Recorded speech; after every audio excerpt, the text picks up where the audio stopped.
मंगलमय मंगलकरण वीतराग विज्ञान। नमो ताहि जात भय अरहंतादि महान। करि मंगल करि हो महा ग्रंथ करन को काज। जात मिल समाज सब पावे निज पद राज।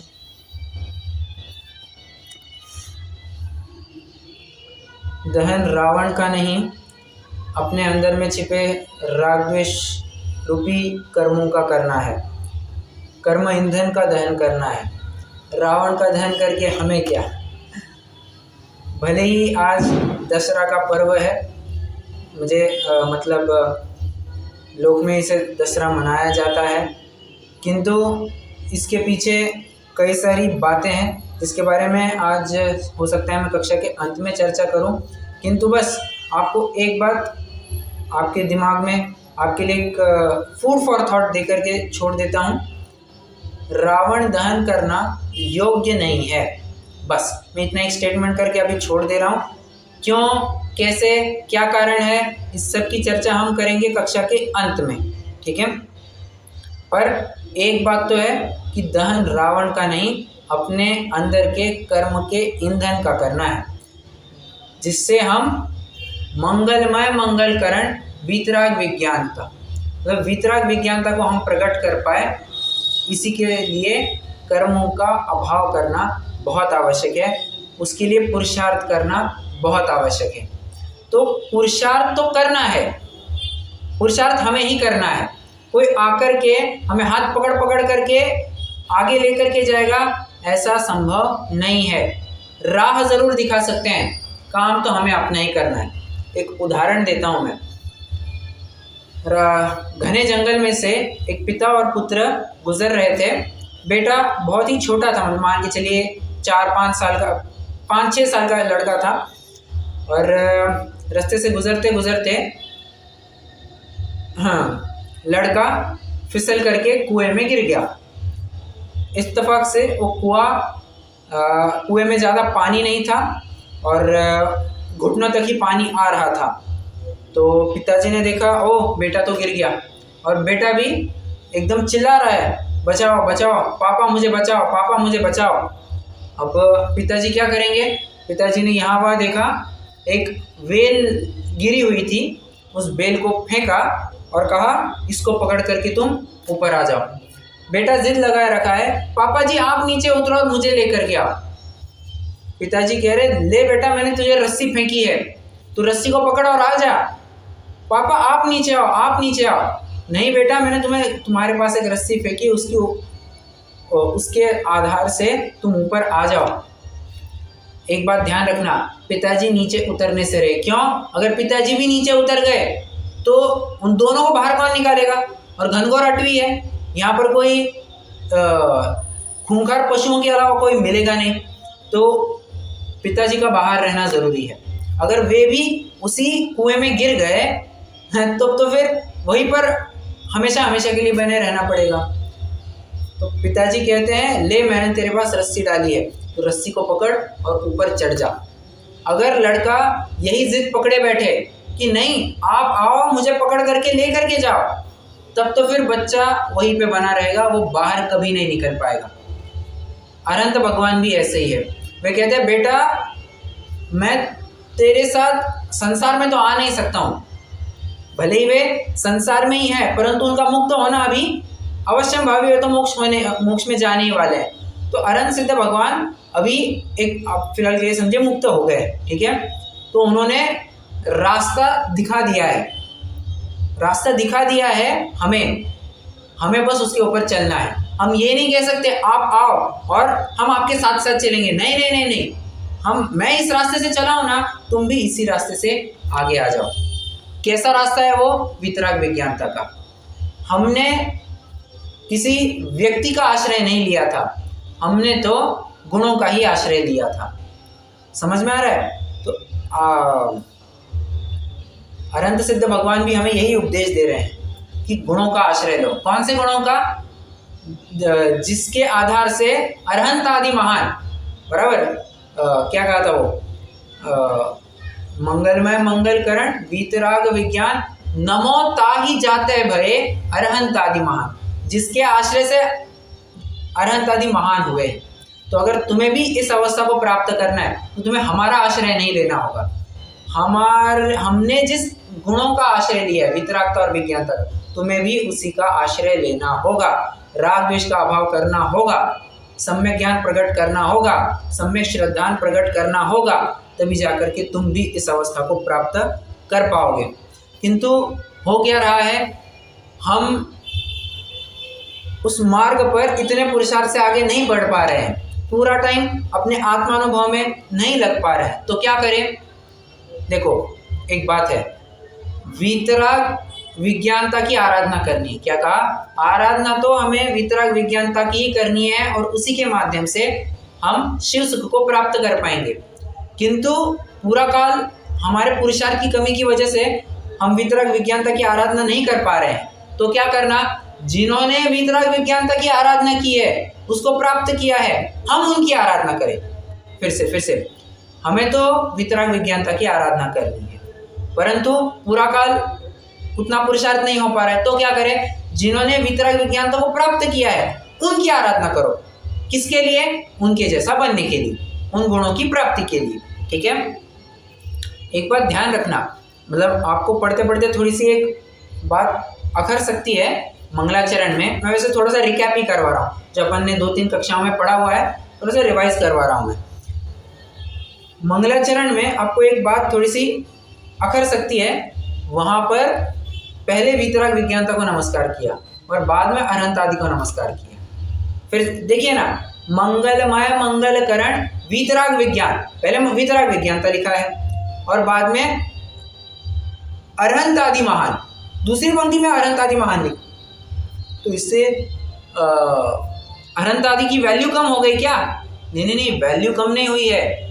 यहाँ तो हम वितराग विज्ञानता की महिमा बताना चाह रहे हैं और वही सब कुछ है, उसी के आश्रय से अरहंत आदि भी महान हुए हैं, ये हम बताना चाह रहे हैं। और देखिए, तो त्वार सूत्र की टीकाओं में एक प्रश्न उपस्थित किया, आपके पास 2 वस्तुएं हैं, एक का चयन करना है, किसका करेंगे? अरे कौन सी वस्तु है वो तो बताओ।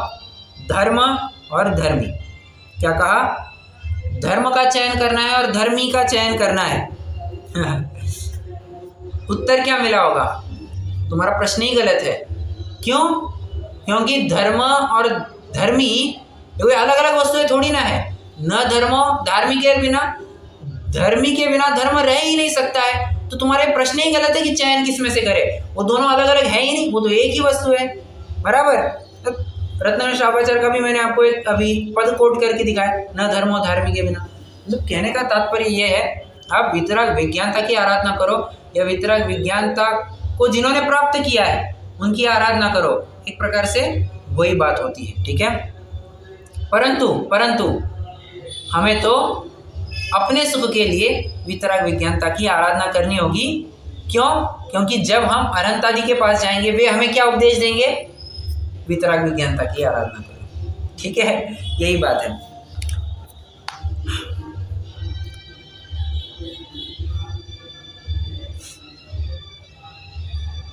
कल हमने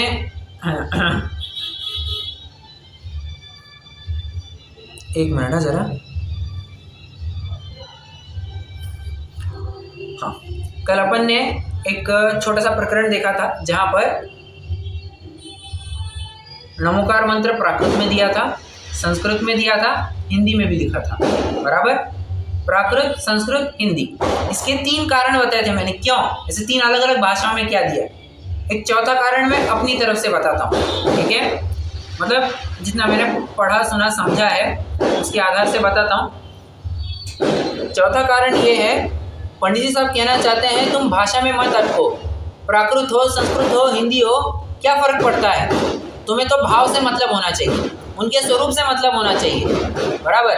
अगर स्वरूप ख्याल में आया तो भाषा कुछ मायने नहीं रखती है। फिर तो आप चाइनीज़ में पढ़ो, अंग्रेजी में पढ़ो, जापानीज़ में पढ़ो, कोरियन में पढ़ो, किसी भी भाषा में पढ़ो, हमें तो स्वरूप से मतलब है, हमें तो रिजल्ट मिलने से मतलब है। फिर तुम किसी भी माध्यम से करो, बराबर। 1 मिनट, आवाज़ आ रही है मेरी बराबर?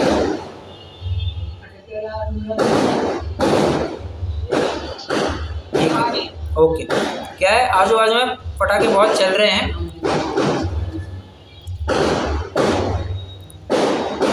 क्या कह रहा था मैं? हाँ, चौथा कारण बता था कि भाषा से मतलब नहीं होना चाहिए, हमें तो भावों से मतलब होना चाहिए, ठीक है। वरना भाषा का आग्रह रखेंगे तो हम अपने मूल गंतव्य को प्राप्त नहीं कर पाएंगे या बहुत सारी दिक्कतें आ सकती है। अपना श्वेतांबर मत खंडन में पंडित जी साहब ने एक प्रकरण उठाया है, अपने 5वें अध्याय में जब अपन पढ़ेंगे वहाँ पर आपको एक प्रकरण मिलेगा। वहाँ पर वे कहते हैं कि आप श्वेतांबरी लोग संस्कृत में या प्राकृत में पाठ पढ़ने का आग्रह रखते हैं, किंतु अर्थ तो कुछ भी समझते हैं नहीं और उच्चारण भी जैसा तैसा करते हैं, जिससे आपको लगता है कि आपको पाठ करने का फल मिलेगा। ऐसा बिल्कुल भी संभव नहीं है। आप चाहे तो हिंदी में पाठ करो, पर भाव समझ करके करो, बराबर। माना कि शब्दाचार भी हुआ करता है, परंतु शब्दाचार मतलब क्या? उच्चारण यथा योग्य करना। अर्थाचार भी और बलवती है, बलवती कहने की अपेक्षा सम्यक ज्ञान का ही एक अंग है, जिसमें यह बताया जाता है कि आप अर्थ को समझो, भाषा की तरफ मत जाओ, ठीक है।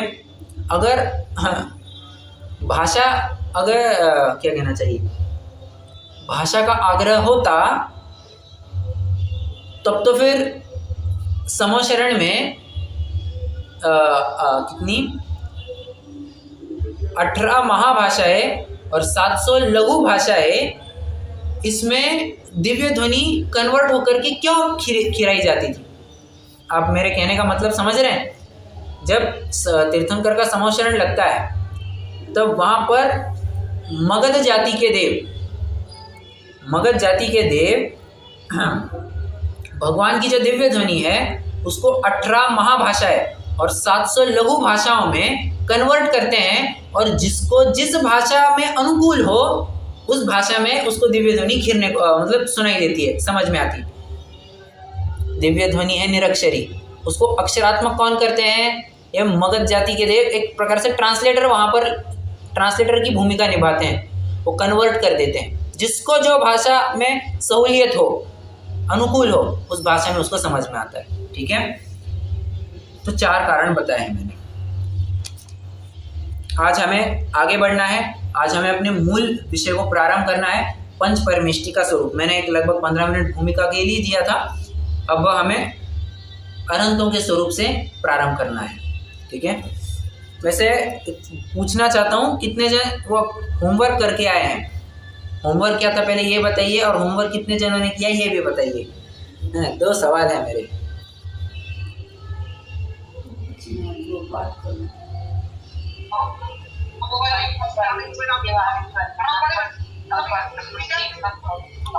आवाज नहीं आ रही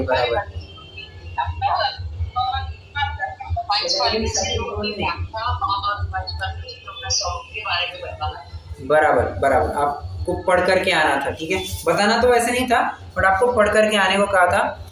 कितने जनों ने किया है?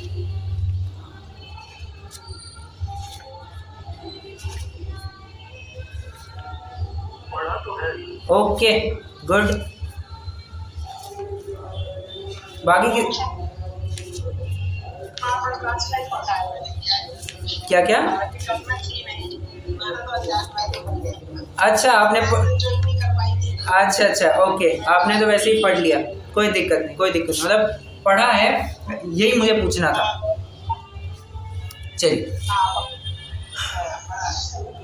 अब पेज नंबर 2 पर आइए।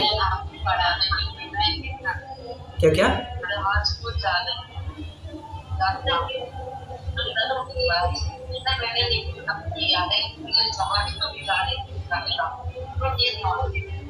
रेखा जी, आपके यहाँ पे बहुत डिस्टर्बेंस है, मतलब आपकी आवाज़ ठीक से नहीं आ पा रही है।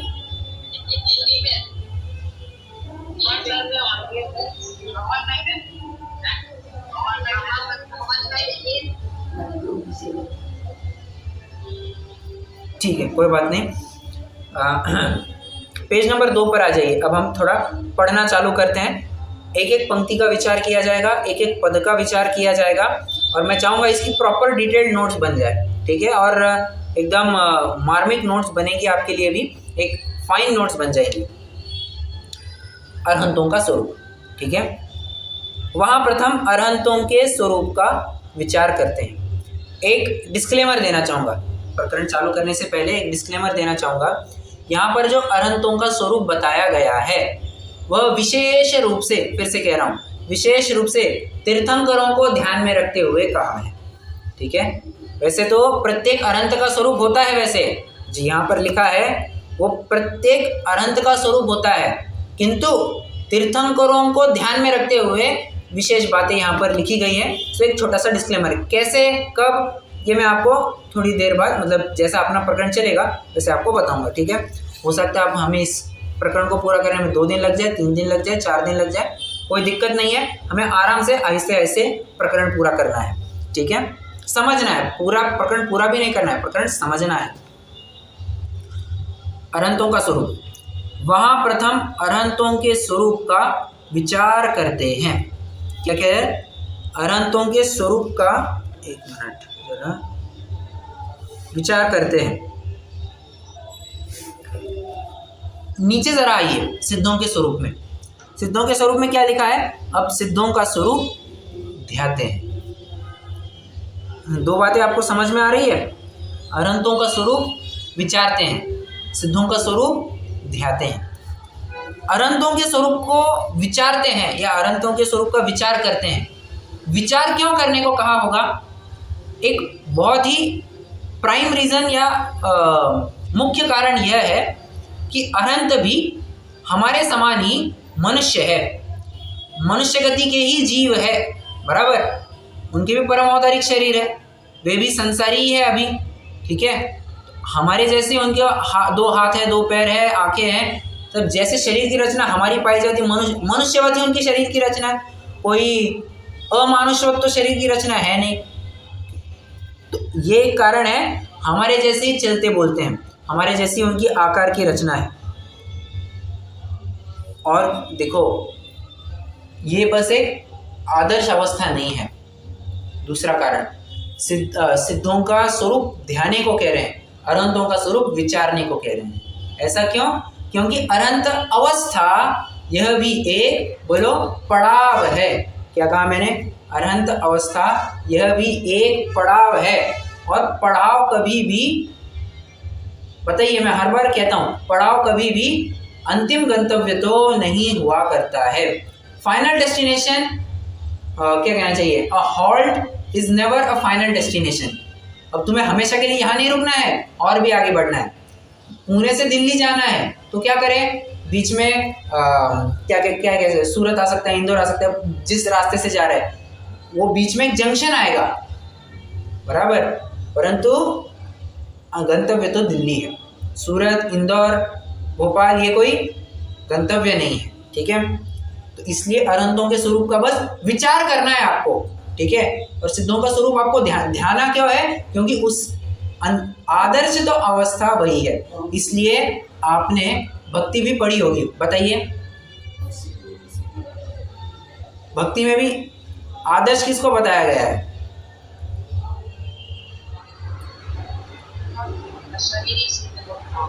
करेक्ट, बहुत अच्छा। अशरीरी सिद्ध भगवान, आदर्श तुम ही मेरे। आदर्श, ध्यान रखना, आदर्श अवस्था ये परिपूर्ण अवस्था हुआ करती है। आदर्श अवस्था कभी भी एक ऐसी बीच वाली अवस्था या इंटरमीडिएट अवस्था नहीं ही हुआ करती। इंटरमीडिएट अवस्था नहीं हुआ करती है, ठीक है। देखिए, हाँ, अरहंत भी क्या, अरहंत अवस्था, उत्कृष्ट अवस्था कह सकते, क्या सर, उत्कृष्ट अवस्था कह सकते, करेक्ट, उत्कृष्ट अवस्था कह सकते, यस, उत्कृष्ट अवस्था, बराबर। तो उत्कृष्ट अवस्था ही आदर्श हुआ करती है। और हाँ, प्रश्न है मेरा, अगर अरहंत अवस्था ही आदर्श होती तो सिद्ध क्यों बनाया जाता, एक कारण।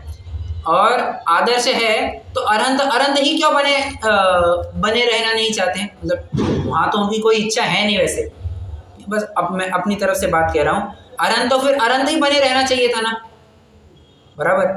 सिद्ध क्यों बनते हैं, अरहंत के बाद सिद्ध अवस्था फिर रहनी ही नहीं चाहिए थी। अगर आदर्श अवस्था अरहंत होती तो, परंतु वैसी बात है नहीं, ठीक है। इसलिए मैं आपको किसके पीछे सब सुना रहा हूँ, किसके पीछे चर्चा चल रही है,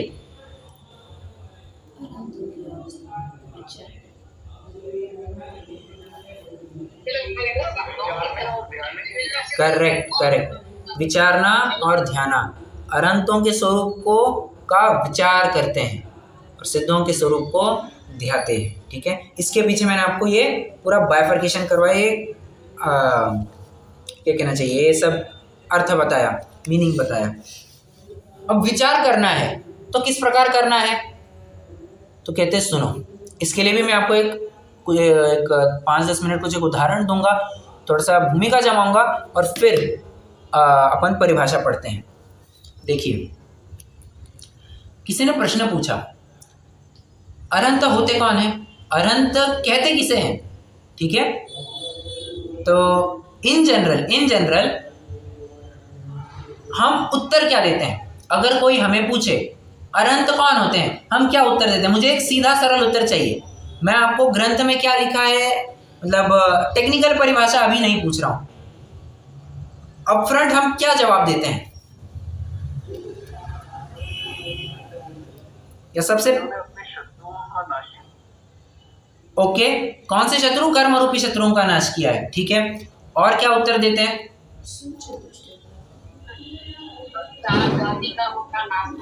बहुत अच्छा, 4 घाती कर्मों का नाश किया है। और बताइए क्या क्या बातें आती है, बहुत अच्छा, अनंत चतुष्टय के धनी है। और बताइए क्या क्या बातें ख्याल में आती है,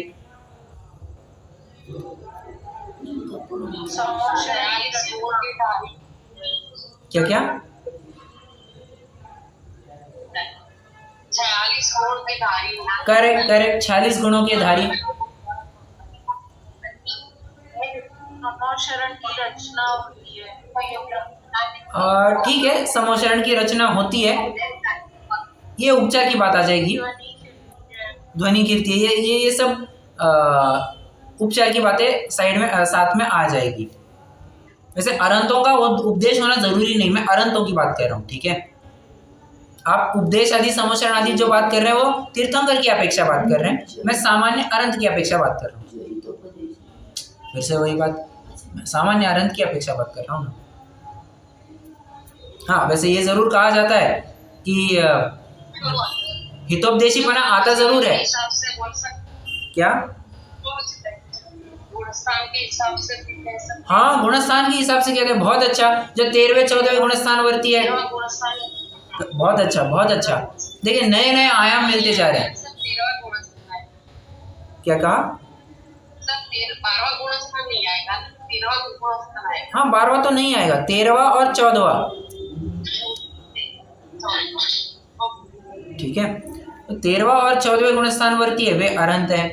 इतनी सारी परिभाषा, अरे एक परिभाषा तो भूल गए, जो 3 लोग 3 काल की समस्त पर्यायों को युगपत एक साथ एक समय में जानते हैं, उन्हें केवली कहते हैं, बराबर। हालांकि ये सर्वज्ञता की अपेक्षा बात हो गई, कोई बात नहीं, सर्वज्ञ वही होते हैं, अरहंत आदि ही सर्वज्ञ वो होते हैं, ये बात तो हम जानते हैं। तो ये सारी परिभाषाएं हमारे ख्याल में आती है। और अगर रत्नगढ़ शावकाचार्य में अगर आप जाएंगे तो वहां पर लगभग 2-3 परिभाषाएं मिल जाएंगी आपको। एक, आपतेनोच्छिन्न दोषेण, एक मतलब जिन्होंने सर्व दोषों का नाश किया, कौन से, मतलब वीतरागता, सर्वज्ञ नागमेशिना, सर्वज्ञ है, और आगमेशिना, आगमेशिना मतलब हितोपदेशी है, भवितव्यम नियोगेन नान्यता याप्तता भवेत्, मतलब वहां पर भी उन्होंने 3 गुण बताए, वितरागी, सर्वज्ञ और हितोपदेशी, ये 3 गुण बताए हैं, ठीक है। वहां पर एक और परिभाषा बताते हैं फिर, क्षित पिपासा जरातंक जन्मांतक भयस्मया न राग द्वेष मोहाश्च यस्याप्त स प्रकीर्त्यते। आप्त कौन है, तो कहते जिन्होंने क्षित पिपासा आदि 18 दोषों का अभाव किया है वे अरहंत, आप्त है वे अरहंत है, ठीक है। वे देव है, देव की परिभाषा ऐसी बताई है। ये तो क्या हो गया, प्रश्न का उत्तर। ये सब परिभाषाएं जो है ये हो गई प्रश्न के उत्तर। यहाँ पंडित जी साहब ने जो स्वरूप मतलब अनंतों की परिभाषा लिखी है वो हो गया शंका का समाधान। हमें समझा नहीं, प्रश्न का उत्तर और शंका का समाधान। कोई जानता है इन दोनों के बीच में अंतर क्या है?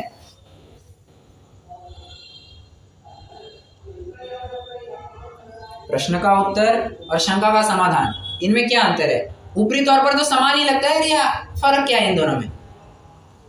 परंतु जब मैं कह रहा हूं अंतर है तो अंतर है ऐसा। उत्तर मतलब बहुत ब्रीफ होता है, ओके, और समाधान मतलब उसका पूरा डिस्क्रिप्टिव आंसर, जैसे 2 into 2 is 4. Now how it is 2 into 2 is 4 is समाधान। करेक्ट। 2 into 2 लिया, उससे भी थोड़ा आसान उदाहरण लेते हैं अपन। 2 + 2, ठीक है। 2 + 2 = 4, ये क्या हो गया? आंसर। 2 + 2 = 4 क्या हो गया? आंसर। 2 + 2 = काम करो, 2 पेंसिल लाओ, तुम 2 पेंसिल लाओ, अब गिनती करो, 1 2 3 4, क्या हो गया? 2 + 2 = 4। ये हो गया शंका का समाधान। समझ में आ रहा है? एक और उदाहरण देता हूं मैं।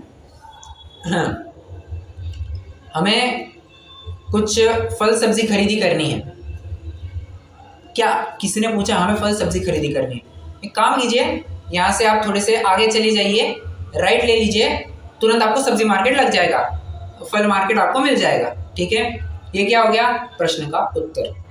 शंका का समाधान, बैठो गाड़ी पे, गाड़ी के पीछे बैठो, मार्केट में लेकर के गए, खरीदो जो खरीदना है। ये हो गया शंका का समाधान, ठीक है।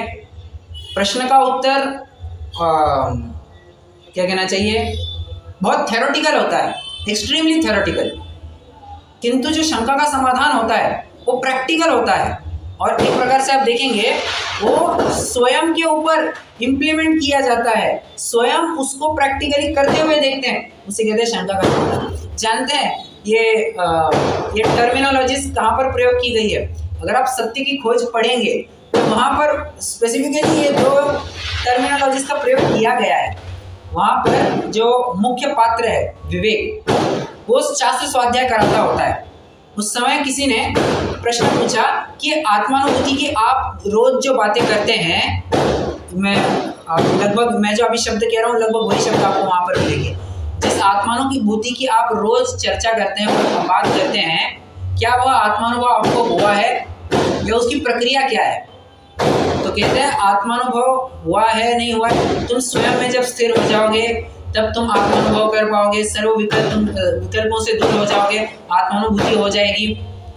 तो ये सब समाधान देने मतलब कहने के बाद वो विवेक पूछता है क्या आपको उत्तर मिल गया, क्या आपको समाधान मिल गया?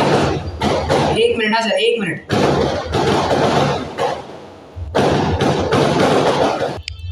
हाँ, तो वहां पर पूछते हैं कि समाधान मिल गया, प्रश्न का उत्तर तो मिल गया पर शंका का समाधान नहीं हुआ। प्रश्न का उत्तर आत्मानुभूति कैसे करनी चाहिए, सामायिक में बैठो, ये करो, विकल्पों से दूर हो जाओ, ये हो गया प्रश्न का उत्तर। वास्तविक में सामायिक में बैठना, आत्मानुभूति का प्रयास करना, ये हो गया शंका का समाधान, ठीक है। पंडित जी साहब यहाँ पर जो परिभाषा दे रहे हैं वो शंका का समाधान कर रहे हैं। अरंत कौन होते हैं? जो गृहस्थपना त्याग कर, 1 मुनि धर्म अंगीकार करके, 2 निज स्वभाव साधन द्वारा, 3 4 घाती कर्मों का क्षय करके, 4 अनंत चतुष्टय रूप विराजमान हुए। इसको भी चौथा पॉइंट ही रखेंगे। ये मुख्य 4 बिंदु हैं, उन्हें अरहंत कहते हैं। आ गया ख्याल में? उन्होंने पूरी प्रोसेस ही बता दी है। अरहंत बनना है, अरहंत कौन है? नहीं 18 दोषों का अभाव करो, ये करो। अरे 18 दोषों का अभाव करने के लिए प्रक्रिया क्या है वो तो बताओ। तो प्रक्रिया बताना, ये उन्होंने शंका का समाधान किया, ठीक है। आइए हम एक एक पद का अत्यंत बारीकाई से विचार करें। जो गृहस्थपना त्याग कर, क्या कहा? जो गृहस्थपना त्याग कर, ये नहीं कह रहे हैं जो गृहस्थ, अब कैसे कहूँ मैं, गृहस्थी से छूट गया है, ऐसा नहीं कह रहे हैं, मतलब कैसे कहूँ अभी, जो गृहस्थ नहीं रहा है, अच्छे से कहूँ, जो गृहस्थ नहीं रहा है, जो गृहस्थ नहीं रहा है, ऐसी बात नहीं कह रही। एक मिनट, लेट मी कंप्लीट। उन्होंने कहा है जो गृहस्थपना त्याग कर। बहुत फर्क है दोनों में। पढ़ने पर ऐसा लगता है जो गृहस्थ नहीं रहा है और जो गृहस्थपना त्याग कर, क्या तो अंतर है? अरे बहुत अंतर है, बहुत ही अंतर है। देखिए मैं एक छोटा सा उदाहरण देते हैं। कोई अगर बहुत भाषणबाजी करने लग जाए तो क्या कहते हैं? ये तेरा मोदीपना बंद कर, मोदीगिरी बंद कर दे तेरी, कहते हैं नहीं कहते हैं? और वो व्यक्ति मोदी हो गया क्या? नहीं, मोदी जैसा या मोदी के भाव, मोदीपने के भाव, उसको मोदीपना कह रहे हैं। ठीक है, अब उसी तरह कह रहे हैं जो गृहस्थपना त्याग कर, मतलब गृहस्थी संबंधी जो भाव है, जो विकल्प है, जो राग द्वेष है, जो अटैचमेंट है, क्रक्स वर्ड कहूँ तो जो आपका अटैचमेंट है, एकत्व, ममत्व, कर्तृत्व, भोक्तृत्व है, उस सब को त्याग कर। प्रश्न है, कोई जीव गृहस्थी में क्यों रहना चाहता है? गृहस्थ और या गृहस्थपना मतलब क्या? दोनों भी प्रश्न एक ही है। कोई गृहस्थी में क्यों रहता है या गृहस्थपना मतलब क्या? दोनों भी प्रश्न एक ही है। इसका उत्तर क्या है? देखिए आपको मैं कुछ कारण बताता हूँ। आप नोट्स बना रहे हैं बराबर से, ऊपर टाइटल लिखा होगा अरहंतों का स्वरूप, उसमें नंबर 1 गृहस्थपना त्याग कर, इसके नीचे अपनी पूरी मीमांसा चल रही है। ठीक है, तो गृहस्थपना इसकी अब मीमांसा चल रही है। देखिए मनुष्य एक सामाजिक प्राणी है, ये समाज में रह कर के सिक्योर फील करता है, अपने आजू बाजू में लोग रहे तो स्वयं को सुरक्षित महसूस करता है, उस समाज में रहना, उठना बैठना पसंद करता है। एक प्रकार से कहना चाहूँ तो गृहस्थी में रहना पसंद करता है, इसको कहते हैं गृहस्थपना। एक नंबर 2, जिसका एक शेड्यूल्ड लाइफ होता है, रूटीन लाइफ होता है। क्या कि आज 5 बजे उठूँगा, 1 घंटा स्वाध्याय करूँगा, व्यायाम करूँगा, जो कुछ भी करना है, कुछ कंठपाठ करूँगा, उसके बाद में थोड़ा टहल करके आऊँगा, फिर देव दर्शन को जाऊँगा, जो कुछ भी है। उसके बाद दैनिक चर्याओं में लग जाऊँगा, पानी भरना है, रसोई कुछ करना है, खाना खाना है, उसके बाद ऑफिस जाना है, बाहर की कुछ काम है वो करना है। जिसका एक शेड्यूल्ड लाइफ है, फिक्स्ड लाइफ है, उसको गृहस्थ कहते हैं। अब कहना चाह रहे हैं जिन्होंने ऐसा शेड्यूल्ड लाइफ तोड़ दिया है, मतलब गृहस्थपना त्याग दिया है। ठीक है, गृहस्थपने के मैंने 2 अर्थ करके दिखाए। क्या क्या अर्थ किए हैं जरा बताना फिर से।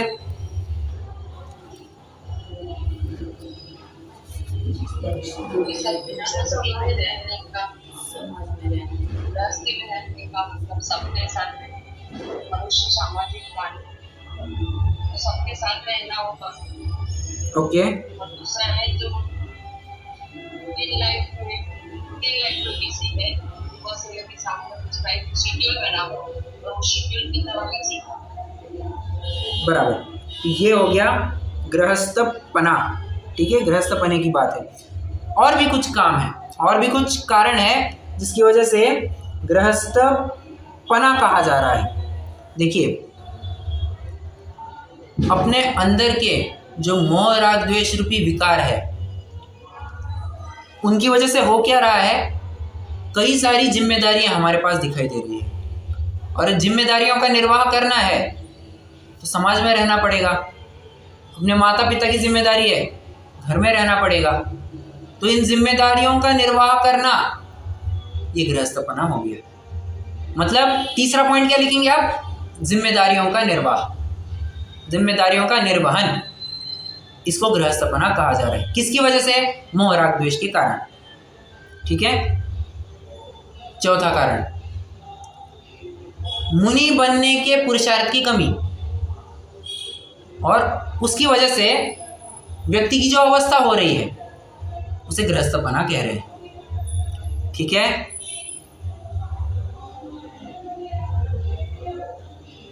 पांचवा अर्थ, प्रायः। प्रायः गृहस्थ किसे कहा जाता है? प्रायः कह रहा हूं मैं, जो शादीशुदा हो, बीवी बच्चे वाला हो, उसे गृहस्थ कहा जाता है, ठीक है। देखिए, हाँ, बीवी को घर कहने की पद्धति है। मैं मेरे घर में जा रहा हूँ, घर के पास जा रहा हूँ, घर के पास जा रहा हूँ, अपनी बीवी के पास जा रहा हूँ, पत्नी के पास जा रहा हूँ, ठीक है, परिवार के पास जा रहा हूँ, ठीक है। हाँ, और जो पत्नी से युक्त हो उसे गृहस्थ कहते हैं। समझ में आ रहा है?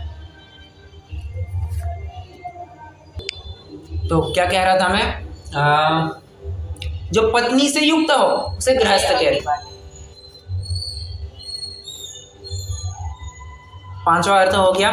तो कहते हैं जिसने पत्नी के संग को त्याग दिया है। संग को त्याग दिया मतलब उसके प्रति की जो आसक्ति थी, जो कषाय वासना थी, उसको त्याग दिया है, उसके संग को त्याग दिया है, उसे कहते हैं गृहस्थपना त्याग कर। ठीक है, मैं आपको ये अर्थ करके, ये 5 अर्थ बन गए। ठीक है, तो कह रहे हैं जिन्होंने गृहस्थपना त्याग दिया है, मतलब इन सब बातों को त्याग दिया। क्या, किन किन बातों को त्याग दिया है?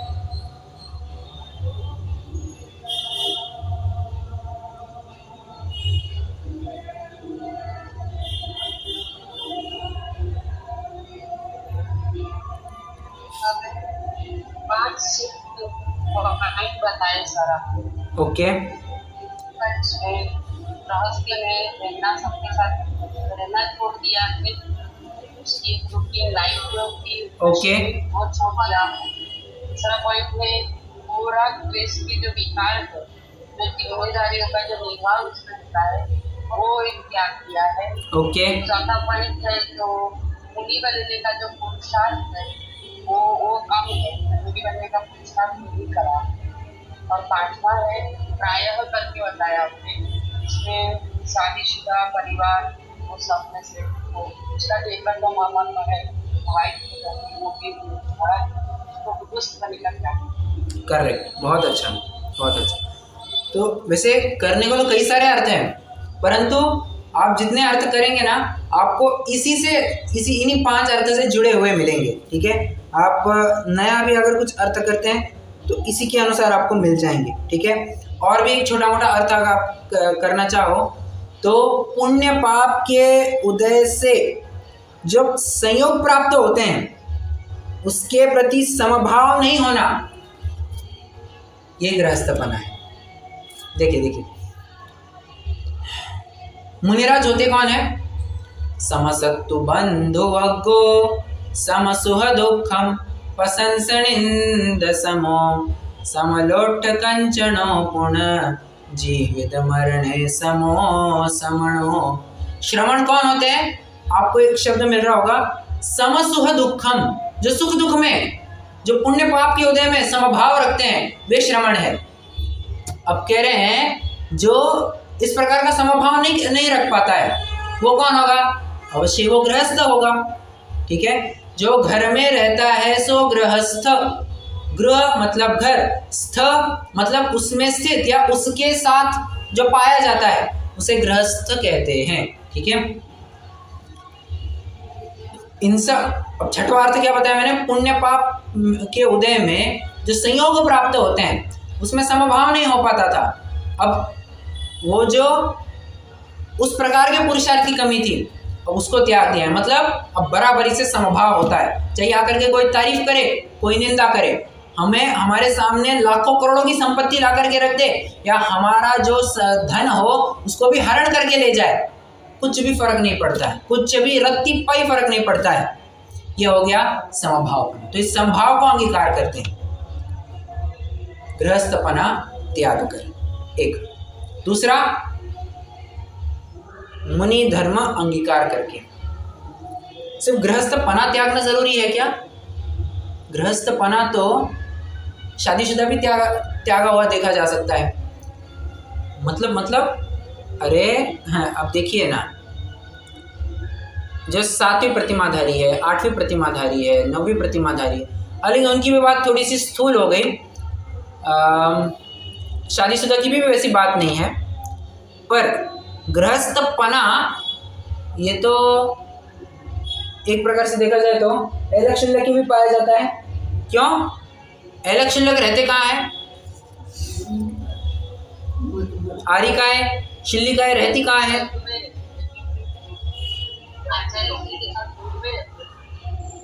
जंगल में रहते हैं। गृह तो मुनिवन मित्वा, आचार्य संबंध पत्र के मूल शब्द हैं। गृह तो मुनिवन मित्वा, गृह घर का त्याग करके अब मुनि के पास जाकर के जंगल में रहते हैं। तो गृह एक प्रकार से देखा जाए तो घर का इन्होंने भी त्याग कर दिया है। गृहस्थी संबंधी जी आपको बताया कि इन्होंने जितनी भी जिम्मेदारियां थी सब जिम्मेदारियों का त्याग कर दिया है। अब पत्नी के साथ रहते थे, पत्नी का को भी छोड़ा, अरे पत्नी के बाल बच्चे सबको छोड़ दिया है, घर को छोड़ दिया है, ठीक है, तो इन सबको छोड़ दिया है। तो गृहस्थपन है तो एक प्रकार से इनका भी त्याग हुआ दिखाई दे रहा है। तो कहते हैं नहीं नहीं नहीं, सुनो एक बात और है, परिग्रह का भी त्याग करना जरूरी है, ठीक है। जब तक पांचों पापों में प्रवृत्ति हो रही है आप मुनि नहीं कहला सकते हैं। 5 पाप में किसी न किसी प्रकार की प्रवृत्ति है, वह जीव गृहस्थ ही कहलाता है। अब फिर एक धागा मात्र भी क्यों ना हो वो गृहस्थ कहा जाएगा, वो परिग्रह का धारी कहा जाएगा। और जब तक पूर्ण दिगंबर अवस्था नहीं होती है, मुनि अवस्था नहीं होती है, तब तो उसे मुनि साधु नहीं कहा जाएगा, ठीक है। इसलिए गृहस्थपना त्याग कर एक और मुनि धर्म अंगीकार करके 2 बातें हो गई। तो मुनि धर्म अंगीकार करना ये भी बहुत बहुत ज़रूरी है। अगर ये पद ना लिखा जाए, अच्छा चलिए मैं आपको ये बात कहूँ, अगर पहला पद ना लिखा जाता, परिभाषा ऐसी बनती, अगर पहला पद नहीं लिखा जाता, मुनि धर्म अंगीकार करके निज स्वभाव साधन द्वारा 4 घाती कर्मों का क्षय करके, जानते हैं दिक्कत क्या होती, देखम देखी कोई भी मुनि बन जाता, देखम देखी कोई भी मुनि बन जाता। तो कहना चाहते हैं ऐसे ही मुनि बनने का नाम मुनि धर्म अंगीकार करना नहीं है। तो तुम्हारे गृहस्थी संबंधी जितने भी विकल्प है उनका त्याग करो, सब विकल्पों से निर्विकल्प हो जाओ, निर्भर हो जाओ, फिर मुनि बनो, उसका नाम मुनि धर्म अंगीकार करना है। तुम ऐसे ही देखम देखी मुनि बन गए, कपड़े उतार दिए, केश नोच कर दिया, पींची का मंडूल लेकर के आ गए, नहीं नहीं, ये कोई मुनिपना नहीं है। सच्चा मुनि धर्म अगर देखना चाहते हो तो गृहस्थपना त्यागो, गृहस्थी के नहीं तो होता क्या है, आज इतनी दिक्कत है समाज में, हर एक मत का, मैं ये नहीं कह रहा हूँ किसी विशिष्ट मत का, हर एक मत का इंक्लूडिंग जैन मत, ठीक है, जितने भी आज साधु है, तथा कथित साधु है, जो जिन्हें साधु माना जाता है, ऐसा कौन है जिन्हें साधु माना जाता है, वे आज करने में क्या लगे हैं, तुम ये काम करो तुम्हारी गृहस्थी बच जाएगी, तुम ये काम करो तुम्हें पुत्र उत्पन्न हो जाएगा, तुम ये काम करो तुम्हारी शादी हो जाएगी, तुम ये काम करो तुम्हें जॉब लग जाएगी, तुम्हारे बिजनेस में तरक्की होगी। अरे भले आदमी, तू साधु है झाड़फूकी करने वाला, तू मुनि है जिसने घर गृहस्थी त्याग दी है, या गृहस्थी बसाने के लिए मंत्र दे, खुद ने तो गृहस्थी त्याग दी और दूसरों के घर बसा रहा है। ये कितना मतलब आयरनी लगती है, कितनी मतलब ये विरोधाभास लगता है इसमें। तो ऐसा होकर के नहीं चलेगा, गृहस्थी संबंधी सारे विकल्प छूटने चाहिए। और कोई गृहस्थी संबंधी अगर प्रश्न भी पूछने आए, ये करे क्या वो करे क्या, संभव ही नहीं। अनुमति त्याग नाम की प्रतिमा में ही सब छूट गया था, अब अनुमति भी नहीं देगा। कुछ पूछने आए, कुछ भी नहीं, कुछ नहीं, गृहस्थी संबंधी जो कुछ भी बात है अब तुम तुम्हारी निपटो, हमसे मत पूछो। इसका नाम है गृहस्थपना त्याग कर और मुनि धर्म अंगीकार करके, ठीक है। चलिए वैसे प्रकरण तो और भी आगे बढ़ सकता है, पर मैं चाहता हूँ हम यहीं पे रुक जाएंगे, क्योंकि मुझे कुछ बात और भी करनी है, ठीक है। आज अपन अपने प्रकरण को यही विराम लेते हैं। कोई प्रश्न तो ज़रूर पूछिए, तो मेरी तरफ से कुछ बात कहना चाहूँगा।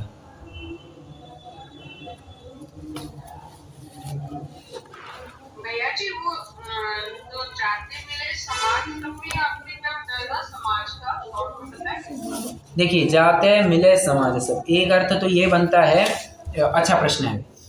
हाँ, समाज मतलब क्या? समाज मतलब एक अर्थ आप ये कर सकते हैं, जितनी भी जैन समाज है पूरी एकत्र आकर के एक वीतराग विज्ञानता की आराधना करें। ठीक है, अर्थ एक। अर्थ दो, जैन के साथ साथ अजैन भी जितने हैं, एक प्रकार से वो भी तो समाज ही है, एक प्रकार से वो भी तो समाज ही है, तो वे भी आकर के यथा योग्य, योग्य क्या अयोग्य क्या इसका निर्णय कर पाए।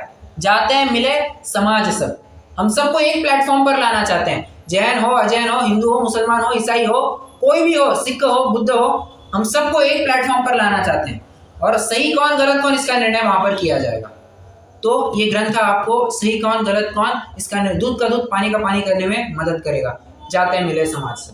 तीसरा अर्थ, समाज सिर्फ कोई मनुष्य तक ही क्यों सीमित रखते हो, अरे यहाँ पर पशु पक्षियों को भी ग्रहण कर लो, तिर्यंच वे भी तो जीव है ना। और अगर आपने प्रायः देखा होगा, वो चित्र देखा ही होगा कि एक पानी के बर्तन में गाय भी पानी पी रही है और शेर भी पानी पी रहा है, बराबर। मतलब होता क्या है, गाय को देख करके शेर तुरंत झपट लेता है उसके ऊपर, उसको मारने को देखता है, बराबर।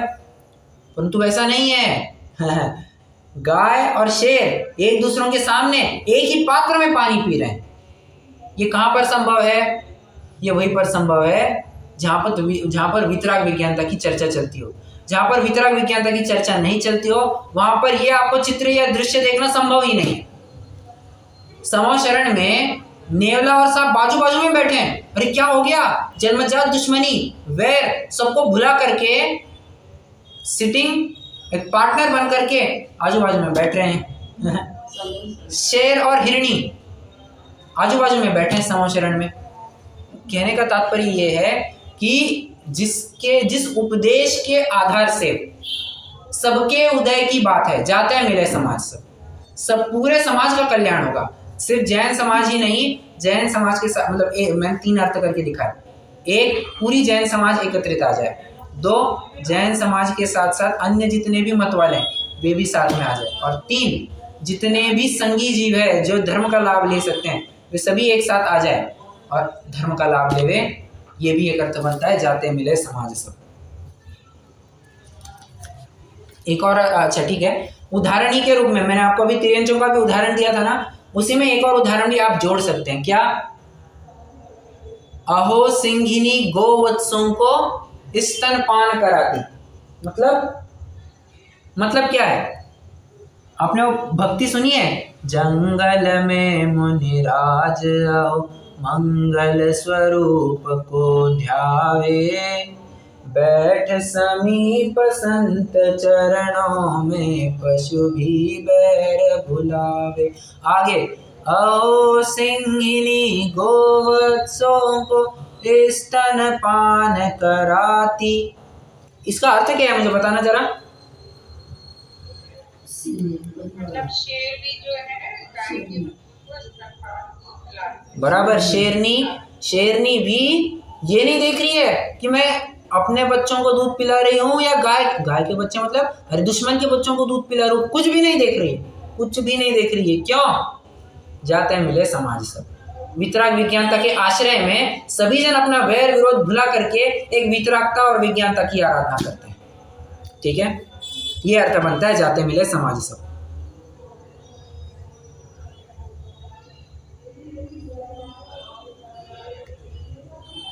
एक और अर्थ है आपको बताऊं तो,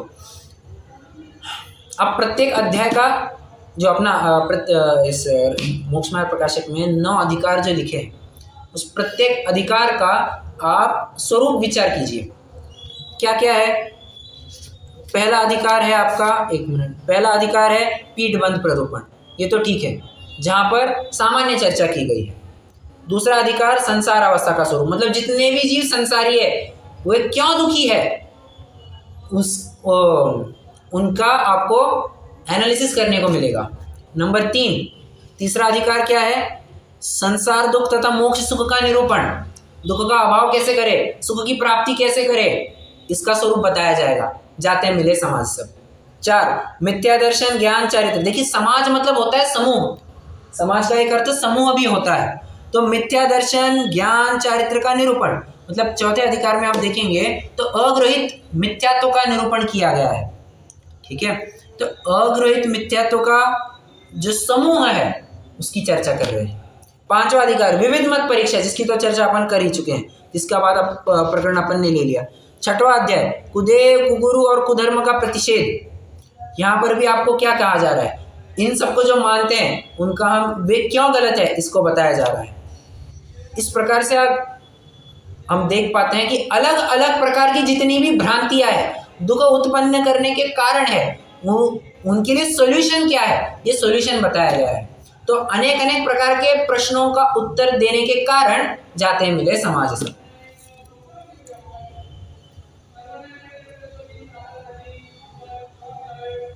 ठीक है, ओके। कोई और प्रश्न है?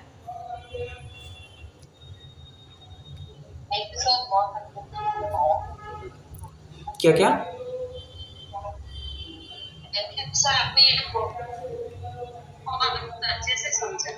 अच्छा, हाँ, अरे ये तो क्या कहे, ये तो ज्ञान का एक सर्वक्षण कहना होगा। और मेरा भी क्या है, मैंने भी सुना है, पढ़ा है, उसी के आधार से तो मैं भी आपको बोल रहा हूँ। और कल की बात, अपनी कल की बात, ये कोई बात मेरी तो है नहीं, ये तो बात उन अनंत परमात्माओं की है जिन्होंने उस दिव्य ध्वनि का प्रचार प्रसार किया है। तो हम इस वाणी को सुन करके, भले ही मेरे मुख के माध्यम से आपको ख्याल में आई होगी, परंतु महिमा तो हमें जिनवाणी की आनी चाहिए, उन अनंत परमात्माओं की आनी चाहिए जिन्होंने हमें इस तत्व का उपदेश दिया है। ठीक है, बाकी अच्छा बुरा तो एक प्रकार से प्रेजेंटेशन होता है। प्रस्तुतिकरण कैसे करते हैं, तो प्रस्तुतिकरण तो हर एक का अपना डिफर करते रहता है, तो उसकी भी कोई बात नहीं, वो भी क्षेपक्षम के अनुसार चलता है, तो ऐसी कोई बात है नहीं।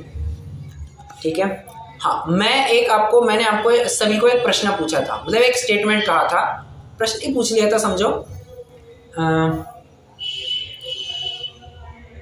रावण दहन गलत क्यों है? ठीक है, किसी ने विचार किया? आप कहेंगे भैया जी आपने विचार करने के लिए समय ही कहा दिया हमें।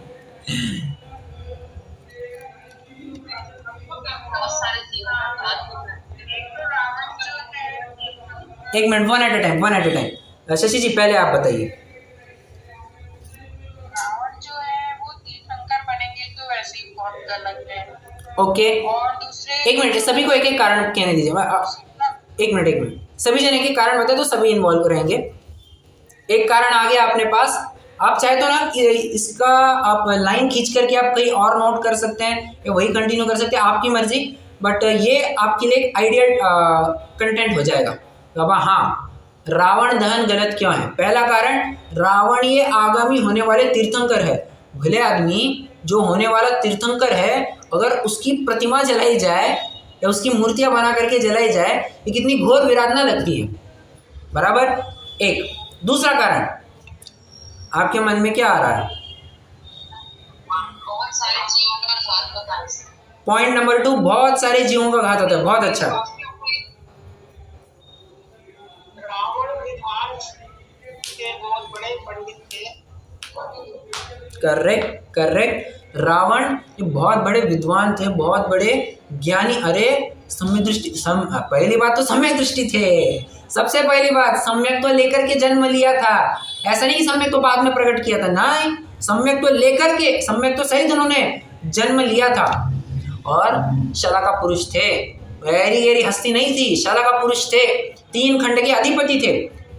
ये होने के बावजूद भी एक बहुत बड़े विद्वान, बहुत ज्ञानी, मतलब समस्त आगम की जितनी भी बातें थी, बहुत सारी बातें उनको आती थी। रावण का तो ऐसा नियम था कि जब तक मैं किसी मुनिराज को भोजन नहीं कराता हूं, तब तक मैं स्वयं भोजन नहीं करूंगा। मतलब बहुत बड़े आहार दाता। 3 नंबर 4, अरे 5 पापों से हमेशा दूर रहे हैं। आपको राजा इंद्र की पत्नी, कौन राजा इंद्र की पत्नी का नाम क्या था, कोई जानता है? वर्तमान युग की बात है। उपारंभा, राजा इंद्र की पत्नी का नाम था राजा इंद्र कौन था? कहना चाहिए कि रावण जब 3 खंड को जीतने निकले थे, तो उस समय में सबसे शक्तिशाली विरोधी अगर कोई था तो इंद्र था। और इतनी शक्तिशाली उसके पास उसका राज्य था, इतना बड़ा राज्य था वी कांट इमेजिन, और इतने खाई, इतने कोट, इतने खाई, इतने कोट, किसी के बस की नहीं थी।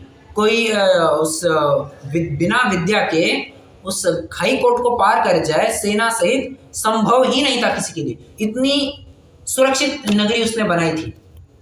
और हुआ क्या, उपारंभा ये रावण के प्यार में पड़ गई। आज के शब्द में कहना चाहो तो कहूँ तो रावण के प्यार में पड़ गई। वो उसको देख करके इतनी कामासक्त हो गई, उसने कहा मुझे ये पुरुष किसी भी हालत में चाहिए, मुझे इस पुरुष के साथ भोग भोगना है। ठीक है, अब जैसे तैसे करके आधी रात छिप छिप करके पहुंची रावण के कैंप में। रावण के कैंप में जाकर के, मतलब देखिए जो बेशर्मी की हाइट होती है, एक प्रकार से वो प्रदर्शित की पर पुरुष के सामने कि मैं आपके साथ भोग करना चाहती हूँ। अब कोई ये प्रश्न भी पूछ सकता है जो आजकल के ज़माने वाले, मैं भोग करना चाहती हूँ इसका मतलब क्या? सीधी सी बात कहूँ, मतलब एकदम स्लैंग लैंग्वेज में कहूँ, I want to have a sexual intercourse with you. सीधी सी बात कह दी, शारीरिक संबंध रखना चाहता हूँ, फिजिकल रिलेशनशिप। अब मैं इससे ज़्यादा और कुछ कह नहीं सकता। तो खुली ऑफर दे दी रावण को कि मैं इंद्र को छोड़ने को तैयार हूँ, आप मुझे ग्रहण कर लो, मैं आपको विद्या तक नहीं, इतना नहीं कहा। तो रावण ने क्या कहा जानते हैं? रावण ने कहा इससे पहले कि मेरी तलवार उठ करके तुम्हारी गर्दन तुम्हारे धड़ से अलग ना कर दे, तुम खुद यहाँ से दूर हो जाओ। मतलब इतना चारित्रवान व्यक्ति था।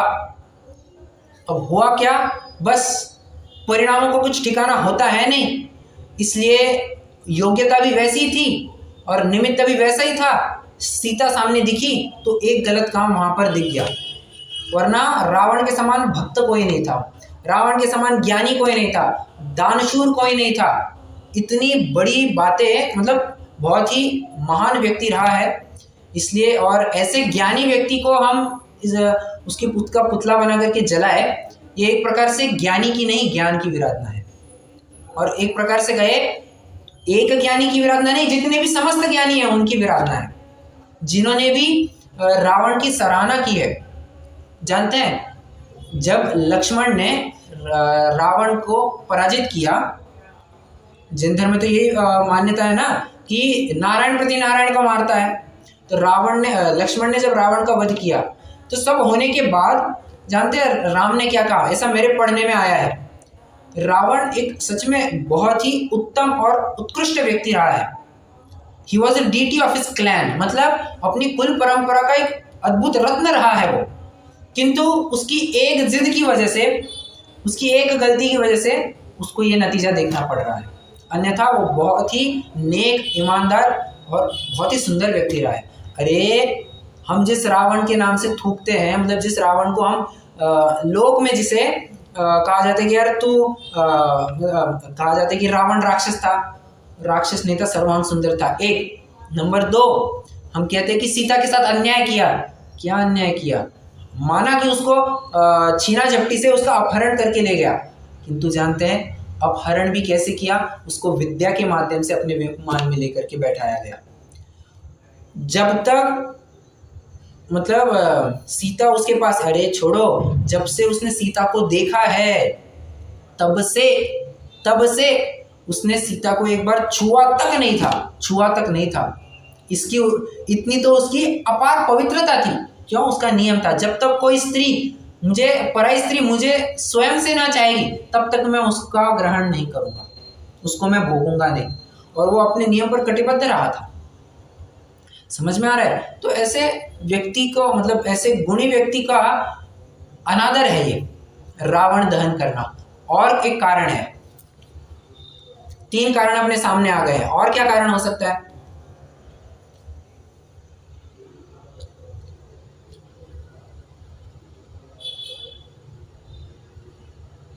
आजकल तो जगह जगह इतने रावण हो गए हैं, तो किसी को अधिकार ही नहीं है ऐसा करने का। ये भी एक अच्छा पॉइंट है, जगह जगह रावण हो गए हैं। मतलब अब क्या हो गया है, रावण एक बहुत ही शब्द रूढ़ हो गया है। जैसे अपन कहते हैं ना कि बुद्धू, बहुत ये गाली के रूप में प्रयोग किया जाता है, वैसे अब रावण ये भी गाली के रूप में प्रयोग किया जाने लग गया है। रावण कहीं का मतलब बहुत ही कुछ हीन काम करने वाले को रावण कहा जाता है। तो अब वैसे ही रूढ़ हो गया है, जैसे अपन कहते हैं पाखंडी, जैसे रावण एक अर्थ हो गया है, शब्द हो गया है, जगह जगह रावण हो गए हैं, इतने हीन काम करने वाले हो गए हैं। तो वे जरा आईने में देखें कि वे जिस रावण के वध करने की बात करते हैं, जो चरित्रवान था, और आज हम मतलब समाज में आप देखेंगे तो चरित्रहीन हो गए, लिटरली लड़का हो लड़की हो सब चरित्रहीन हो गए, कैरेक्टरलेस हो गए। एक्स्ट्रा मैरिटल अफेयर क्या, शादी होने से पहले शारीरिक संबंध क्या, फिजिकल इंटरकोर्स क्या, कुछ विचार नहीं करते। और क्या, हमारी इच्छा हुई हमने कर लिया। भले आदमी तुम्हारे इस रावण कृत्य को तुम क्यों नहीं विचार करते हो? इतने गलत काम करते हैं, रेप करते हैं, बलात्कार करते हैं, चोरी करते हैं, डकैती डालते हैं और खून कर देते हैं। ये करते वक्त उनको विचार नहीं आता, और बस रावण गलत था। अरे रावण ने क्या, अच्छे काम तो देखते हैं नहीं, उसकी गलत बात ही बस देख लेते हैं, और गलत बात में भी उसकी नैतिकता हम नहीं विचार करते हैं। माना कि वो कार्य गलत था, सीता का अपहरण करना गलत था, परंतु हाँ, उसके भी बहुत सारे आगे पीछे की बातें जो समझने लायक है। ठीक है, मैं ये नहीं कह रहा हूँ यहाँ पर कि रावण का और सीता का अपहरण गलत था। उतना अगर एक कार्य छोड़ दीजिए, रावण ने सीता का अपहरण किया। अब मुझे बताइए रावण की जीवन में कहाँ खोट थी? अब बताइए, पूरा जीवन आप तलाश करके देखिए, एक एक घटना को तलाश करके देखिए, आपको एक भी गलती इन द सेंस आपको श्रावक से भी बढ़ करके उसका आचरण दिखेगा। शुद्ध भोजन, खान पान, A to Z सब टिप टॉप था, ऐसी बात है। और कारण है। शांतिनाथ भगवान की पूजा कर रहे थे, तो वो वीणा की तार टूट गई, तो अपनी लाश को लगा दिया। बराबर। उसमें भी एक पॉइंट आ गया था ना, वो एक बहुत ही भक्ति प्रधान व्यक्ति था, तो उसमें आप ये पॉइंट जोड़ सकते हैं कि बाबा चंद्रप्रभ भगवान हो, शांतिनाथ भगवान, कोई भी हो, शांतिनाथ भगवान ही होंगे। तो उनकी जब भक्ति करते करते वीणा की तार टूट गई, अब भक्ति में खंड नहीं आना चाहिए, अपनी रस काट करके लगा दी और भक्ति अखंडित चालू रखी। ये होती है भक्ति। और एक कारण है, राम ने शायद लक्ष्मण को भेजा था आते समय पे कि उससे शिक्षा लेकर आओ, तो ऐसा ही सुना है ना? हाँ, करेक्ट, बहुत अच्छा। जब अष्टानिक पर्व आ गया था, युद्ध, जब रामायण का युद्ध छिड़ गया था, रामायण का काल जो युद्ध छिड़ गया था, तो उस समय में अष्टानिक पर्व बीच में आ गए थे। अब देखो, इतना रावण बिल्कुल समझदार है, व्हाइट सफेद झंडे लगा दिए, कोई युद्ध नहीं होगा, सभी जन धर्म आराधना करें। अरे देखो, युद्ध के बीच में कहना, अब सब इतने जोश में आ गए थे, सीता को प्राप्त करें। शांत, कम से कम इतना धर्म पर्व का काल है, कम से कम सभी जन, मैं रहूं या विरोधी पक्ष वाला रहे, यहाँ पर सभी जन मिलकर के धर्म आराधना करेंगे। तो उस समय में भी राम ने भेजा कि लक्ष्मण जाओ, कुछ विद्याएं मिलती है रावण से तो देख लो। तो लक्ष्मण ने कहा कि रावण ने मुझे कुछ विद्याएं दी नहीं, तुम कहाँ खड़े थे? तुम अगर उसके ऊपर खड़े रहोगे, दादागिरी करके लेना चाहोगे, तो मिलेगी नहीं तुमको। तुम वहाँ विद्यार्थी बन करके गए नहीं, तुम महान हो ऐसा उसकी महिमा गाए नहीं। जब तक तुम उसकी महिमा गाओगे ना, तो वो विद्या नहीं देगा तुम्हें। समझ में आ रहा है? तो ये भी एक मुख्य और कारण है, एक चरणान्य पर कारण मैं आपको बताना चाहूँ, रावण दहन क्यों गलत है। मनुष्य की प्रतिकृति बना करके उसको जलाना, ये साक्षात मनुष्य वध का पाप लगता है। प्रथमान्यों की घटना बताना जरा, मिलती जुलती। मुर्गे का आटे का मुर्गा बनाया था, तो बहुत बढ़िया। आटे का मुर्गा बनाया था और उसकी बलि चढ़ाई थी। वास्तविक मुर्गे को कहाँ मारा? उसकी प्रतिकृति है ना, उसमें स्थापना की है ना तुमने। अब रावण की जो आकृति बनाई जाती है उसमें तुमने स्थापना की है और तुम मार रहे हो, तो किसी मनुष्य की स्थापना करके मारना है, मनुष्य वध का पाप लगता है। और समझना, जो क्या कहते हैं, बाण लगा करके वो फोड़ते हैं, रावण दहन करते हैं, उनको तो पाप लगता ही है। जितने जन वहाँ देखने गए हैं उनको भी कारिका और अनुमोदन का फल लग ही जाता है। इसलिए एक बात है, अगर कोई आपको बुलाए चलो रावण दहन देखने, जय जिनेंद्र, ये भी नहीं कहना तुम तुम्हारा देख करके आओ, हम नहीं जाते हैं। हम ऐसा क्यों कहें तुम तुम्हारा देख करके आओ? एक प्रकार से हम अपन भी तो अनुमोदन ही कर जाते हैं ना। अपन को इतना भी नहीं कहना तुम तुम्हारा देख करके आओ, हम नहीं आते हैं, बस हम इसके आगे कुछ नहीं कहेंगे। ठीक है, तो ये कई सारे कारण हैं जिनके पीछे रावण दहन निषिद्ध बताया गया है। और इसलिए मैंने कक्षा की शुरुआत भी कहाँ से की थी? दहन रावण का नहीं करना है, अपने में छिपे जो पाप है, जो कर्म है, जो विकारी भाव है, उनका दहन करना है। ठीक है, चलिए रुकते हैं, जिनवाणी स्तुति करेंगे।